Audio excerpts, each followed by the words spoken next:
まくさばけるか。 Halo guys, Nimo di sini dan kali ini gue bakalan bawain alur cerita dari anime Jigokuraku season 2 episode 7. Dan tanpa perlu banyak basa-basi lagi, kita langsung aja ke alur ceritanya. Di awal cerita memperlihatkan Sugen dan yang lain yang masih berlanjut berangkat ke tempat Horai. Kiyomaru nanya seberapa jauh lagi tempat Horai itu. Sugen membalas sekitar 8 RI. Dan mereka akan sampai sebelum malam. Mendengar itu Kiyomaru kaget karena perkiraan sampai berarti sekitar 2 jam. Isuju pun mengatakan kalau itu terlalu berlebihan. Karena walaupun para ninja bisa berlari 40 RI dalam sehari, tapi mereka para samurai tanpa kuda tidak akan bisa melakukannya. Sugen pun paham, dan kalau begitu dia akan menggunakan Whistle of Mon. Kiyomaru dan Jika pun terkejut mendengarnya. Dan Jika mengira Sugen cuma bercanda, tapi ternyata Sugen benar-benar serius karena dosi yang sebelum menggunakannya mengajari Sugen saat diinterogasi. Jika pun kaget Sugen bisa segila itu dan Jika sendiri tidak mau menggunakannya. Lalu pemimpin ninja pun melapor pada Sugen kalau para ninja yang mengintai di wilayah ini sudah kembali dan sudah mengumpulkan barang-barang dari orang-orang yang mereka selidiki sudah mati. Dan mempersilahkan Sugen untuk memeriksanya secara langsung. Lalu pas diperiksa semua Asaemon terkejut karena itu barang-barang teman dan kakaknya Isuju yaitu Tenja dan Genji. Isuju pun seakan tak percaya kakaknya sudah mati. Isuju pun menangisi kakaknya. Lalu si pemimpin ninja menjelaskan kalau keadaan mayat ini menandakan telah diserang oleh para kriminal. Sugen pun tidak ingin membuang-buang waktu lagi dan dia harus segera sampai ke Horai untuk mencari teman-teman mereka. Dan Sugen bertekad akan membunuh para dosi dan kriminal dengan tangannya sendiri. Lalu para ninja mengarahkan Sugen dan yang lain ke lubang yang dibicarakan itu, alias tempat sarang para dosi. Si pemimpin ninja pun mempersilahkan Sugen menggunakan Whistle of Mon-nya. Sugen pun mengeluarkan peluit dan mencobanya. Kiyomaru pun keheranan peluit apa itu. Jika membalas apakah Kiyomaru lupa itu peluit untuk mengendalikan dan memanggil para dosi. Dan lubang di depan mereka adalah sarang dosinya. Kiyomaru pun kaget, berarti Sugen berencana mengendalikan para dosi. Jika pun membenarkan, Kiyomaru pun baru sadar Sugen sudah gila. Lalu para dosi pun keluar dan berhasil Sugen kendalikan. Para Asaemon pun menunggangi para dosi untuk ke tempat tujuan, sementara para ninja cuma berlari. Sugen pun memerintahkan semuanya untuk cepat. Lalu Shin beralih melanjutkan ketika Maru terkapar lemah setelah terkena serangan Ran.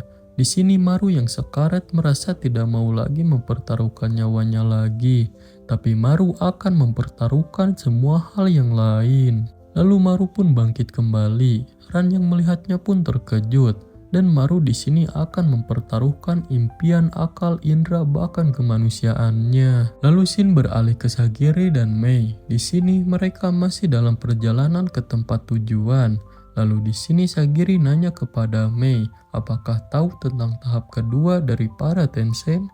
Lalu kita diperlihatkan flashback ketika Mei menjelaskan kalau tahap kedua itu manusia dan bunga bersatu. Dan ketika tahu bunga menang, maka akan terjadi arborifikasi. Tapi kalau kedua taunya seimbang, maka akan mendapatkan kekuatan bunga seperti Tensen. Toma pun sadar sesuatu, terus nanya apakah Kobe kakaknya juga ada di ambang arborifikasi itu. Mei pun membenarkan, tapi lebih tepatnya Kobe mengalahkan tau bunganya.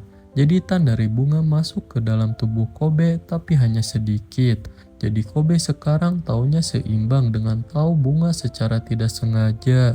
Jadi sekarang tubuhnya sama dengan Tensen. Maru pun menyimpulkan berarti dengan berdiri di ambang arborifikasi, Maru juga bisa mendapatkan kemampuan regenerasi sama seperti Lord Tensen.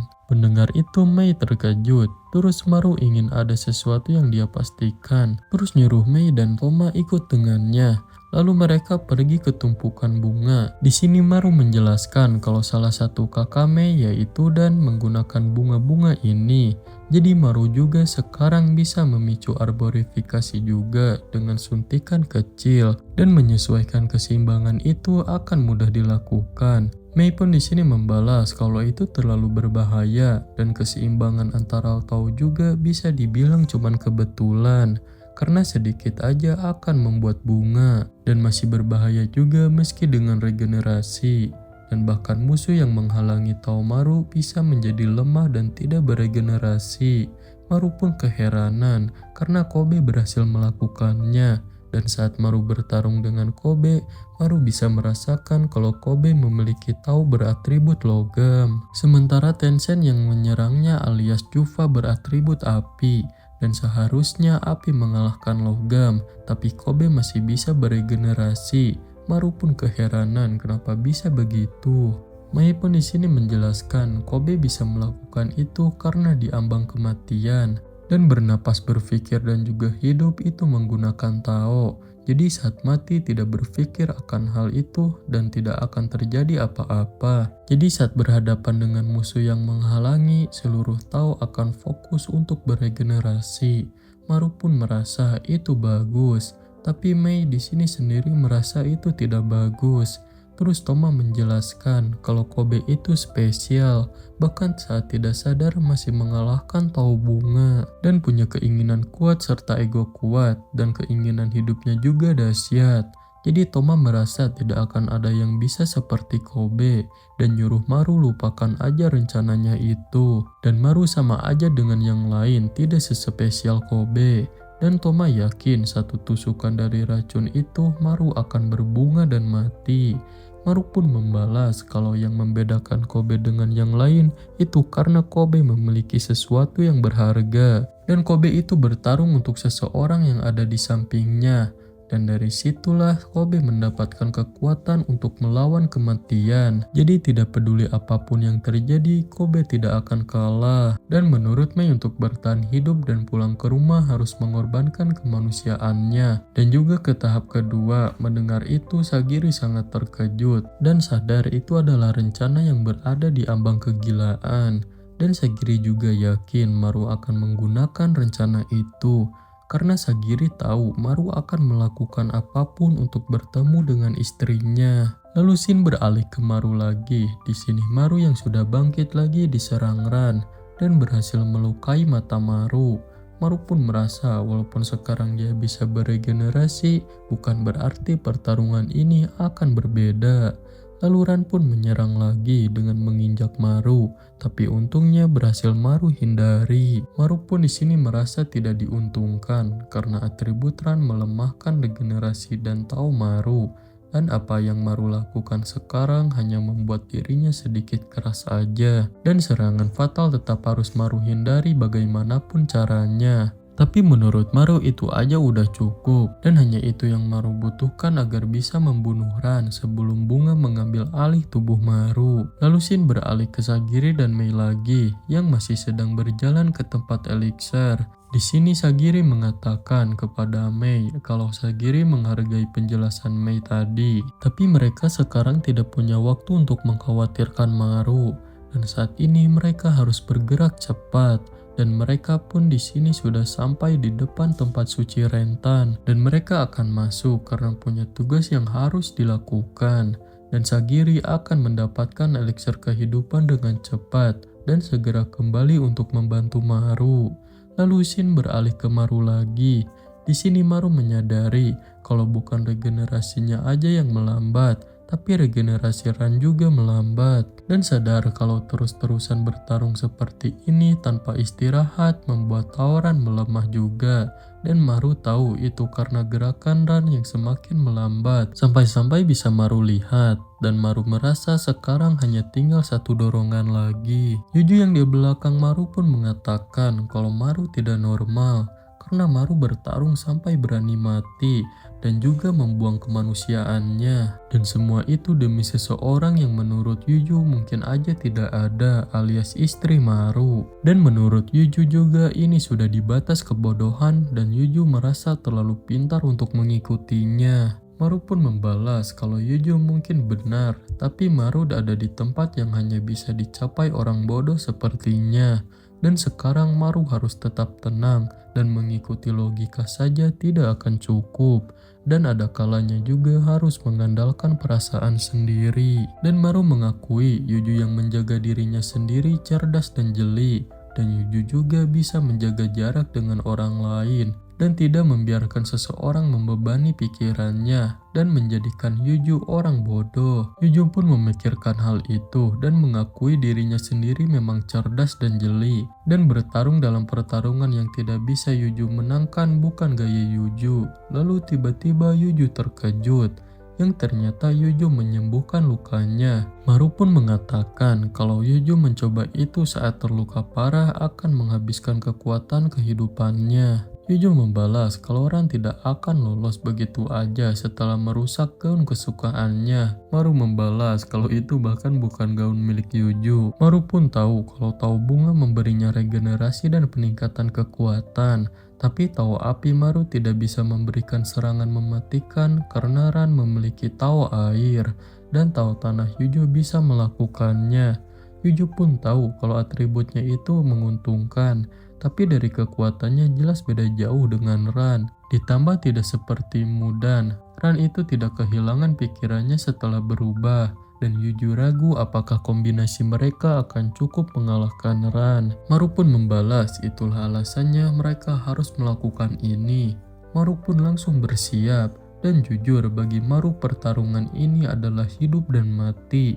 Tapi mereka sekarang kehabisan pilihan dan Maru lakukan semua ini demi istrinya. Yuju pun dan yang lain sudah tahu cerita Maru itu dan Yuju senang Maru ada di sini bersamanya walaupun Maru sudah membuang kemanusiaannya.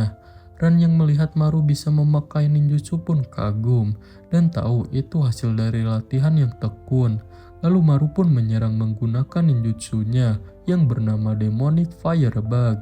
Serangan itu pun menghalangi pandangan Ran. Dan ketika pandangan Ran terhalangi, Maru langsung berlari ke belakang Ran dan menyerang dari belakang menggunakan jurus Burning Bridge. Tapi sayangnya serangan itu disadari Ran dan berhasil Ran tangkis menggunakan hembusan angin dari kakinya. Maru pun sangat terkejut Burning Bridge-nya bisa dipadamkan hanya dengan hembusan angin aja. Lalu Yuju pun maju dan mengatakan pada Ran kalau itu kaki terakhirnya karena sekarang akan jadi milik Yuju. Yuju pun mengikat kaki Ran dan akan memotongnya. Tapi Yuju seketika terkejut karena tidak berhasil padahal tadi Yuju berpikir akan bisa memotong kakinya. Tapi cuman membuat Ran terjatuh aja. Tapi bagi Maru itu aja udah cukup. Maru pun maju lagi dan akan menyerang. Tapi tiba-tiba Ran menyerang Maru terlebih dahulu. Tapi untungnya Maru sudah menghindar untuk melindungi tendennya. Jadi Maru sudah merasa akan baik-baik aja. Lalu Maru pun melakukan serangan balik menggunakan jurus Ascetic Blaze. Tapi jurus itu tidak menghentikan Ran. Di sini tangan Ran pun langsung muncul memegang kepala Maru dan langsung melemparkannya ke arah Yuju. Yuju pun jadi kepanasan karena api dari tubuh Maru. Yuju pun nyuruh Maru menyingkir darinya. Maru pun di sini sadar semua serangannya hampir tidak memberi efek apapun pada Ran. Tapi mereka harus tetap menggantungkan harapan mereka pada serangannya. Ran pun mengatakan kalaupun mencoba lagi tidak akan ada gunanya. Dan Ran juga sudah tahu rencana mereka. Dan menurut Ran semua kerjasama mereka yang lemah itu semuanya percuma. Tapi bagi Ran ini indah untuk disaksikan. Dan bagi Ran semua usaha mereka sia-sia. Karena hanya sekedar manusia yang mencari kesempurnaan. Maru pun membalas kalau masih ada banyak lagi kejutan yang akan datang. Dan itu semua berasal dari ninjutsunya yang akan membunuh Ran. Ran pun merasa tertantang dan nyuruh Maru tunjukkan semua kemampuannya. Dan Ran akan menjadikan semua itu sebagai bahan bakar latihan doinnya. Yuju pun nanya pada Maru, apakah Maru harus memprovokasi Ran seperti itu? Maru pun cuma diam, lalu mengatakan kalau ini sempurna dan Maru sudah melihat jalan kemenangan bagi mereka. Lalu Yuju pun mengeluarkan semua jurusnya, mulai dari T-Shick Thrill, Fluid Rain, Butterfly Fatal, dan Killer Convection. Lalu Maru juga sama, malahan jurus yang dia keluarkan lebih banyak, mulai dari Stone Storm, Glorious Extract, Aqua Race Bomb, Fioro Blizzard, Arson Judgment, dan Silken Strangle. Semua jurus itu pun dilancarkan kepada Ran, tapi dengan mudahnya Ran tangkis semua. Ran pun meledek, apakah sudah selesai? Maru membalas iya dan itu sudah cukup. Lalu tiba-tiba tubuh Ran retak. Ran pun kebingungan apa yang terjadi.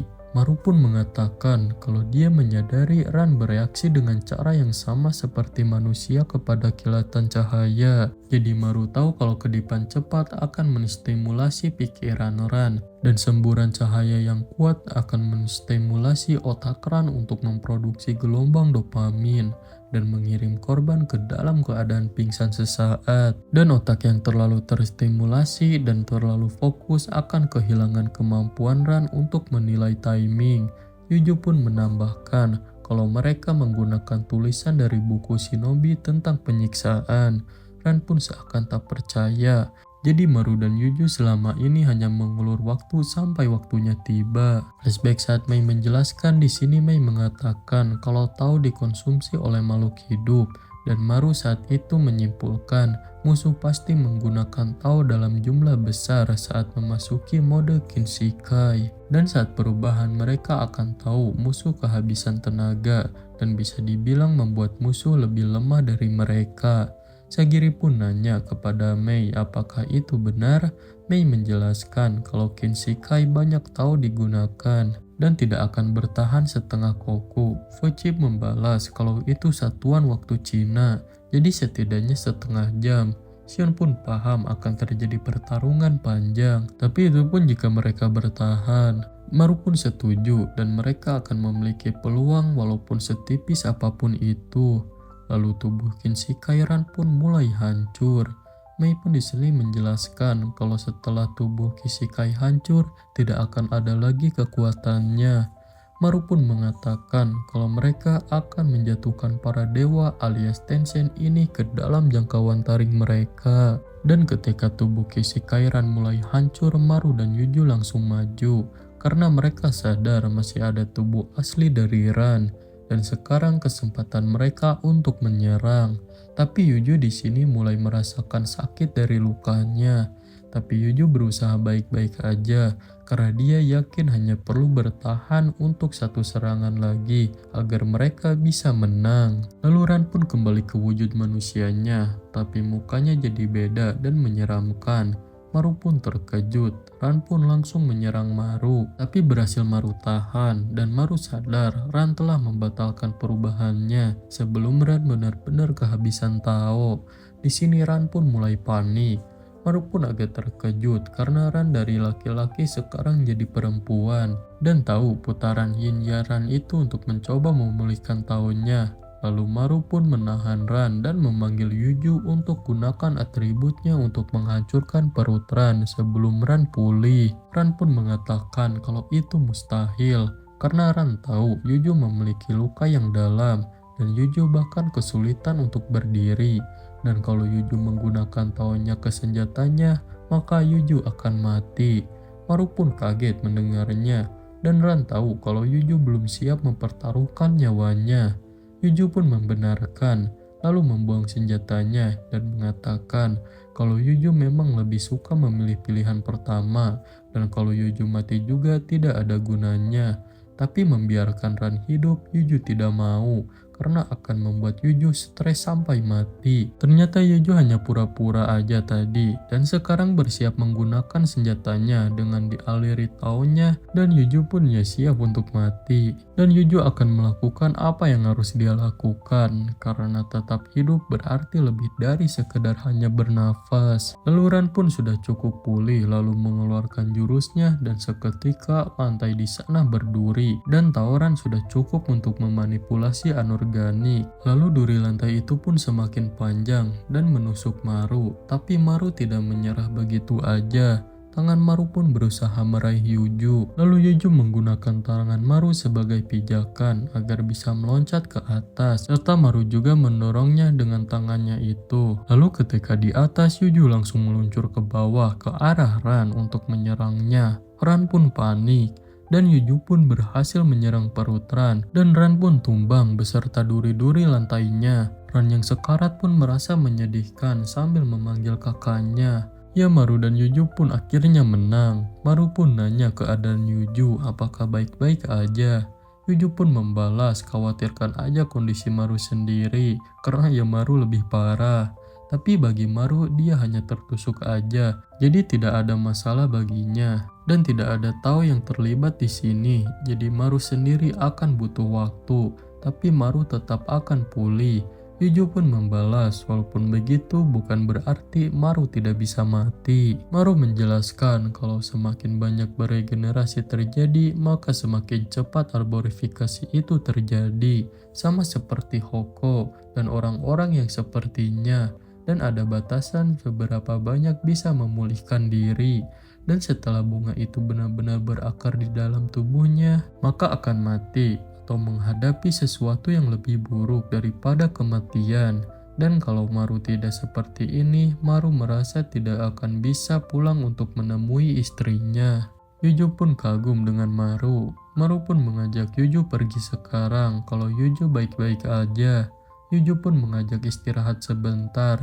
Tapi menurut Maru mereka tidak punya waktu lagi karena Sagiri dan Mei sedang menuju ke tempat suci rentan dan mereka harus menyusul. Dan mereka juga tidak tahu siapa yang sudah sampai ke pintu air dan mungkin mereka harus berpindah tujuan dan menuju ke sana. Yuju pun nyuruh Maru pergi duluan aja dan Yuju akan menyusul Maru setelah istirahat sebentar. Maru pun nanya apakah tubuh Yuju baik-baik aja. Yuju pun meledek Maru yang perhatian khawatir dengannya karena tidak seperti Maru biasanya dan meledek kalau Maru begitu istrinya akan marah. Tapi Maru yakin tidak. Yuju pun mengatakan kalau dirinya baik-baik aja dan nyuruh Maru pergi aja duluan. Sebelum pergi Maru mengatakan akan menunggu Yuju, terus memanggil Yuju lagi. Yuju pun membalas ada apa lagi, yang ternyata Maru berterima kasih pada Yuju karena sudah menyelamatkannya saat itu. Dan Maru berterima kasih dengan sepenuh hatinya. Lalu Maru pun pergi. Yuju pun sekarang sendirian. Dia di sini membuka bajunya untuk mengecek lukanya. Dan luka yang Yuju terima, luka yang parah dan dalam sekali. Dan Yuju merasa seperti bukan dirinya sendiri bisa menerima serangan. Yuju pun memakai jurusnya untuk menyembuhkan dirinya. Di sini Yuju ternyata tidak pernah menunjukkan seluruh hatinya kepada siapapun. Mau itu hidup ataupun mati, dan Yuju selalu melakukannya sendirian. Dan Yuju pun di sini sangat parah, dan keinginan Yuju sekarang hanya ingin bertahan hidup dan kembali pulang ke rumah sudah menjadi alasan yang cukup kenapa Yuju tidak ingin mati saat masih muda. Dan Yuju tidak ingin mati dengan tubuh seperti ini. Yuju pun teringat adiknya dan Yuju meminta maaf. Dan Yuju sudah benar-benar berusaha untuk hidup mereka berdua. Tapi Yuju sadar ini adalah akhir dari perjalanannya. Di sisa hidupnya Yuju teringat adiknya terus. Dan Yuju pernah mengatakan pada adiknya kalau saat sakit pikirkan aja apa yang diinginkannya. Contohnya seperti kucing peliharaan dan yang lainnya. Dan pergilah dengan pikiran yang indah itu. Lalu Yuju pun meninggal. Lalu episode ini pun ditutup dengan Tamiya, Fuchi, dan Toma yang akan bertarung dengan Tenshin lainnya juga. Dan alur cerita dari Jigokuraku Season 2 episode 7 pun selesai. Nah guys, kalau kalian suka dengan video ini, jangan lupa like and follow supaya gak ketinggalan video menarik lainnya.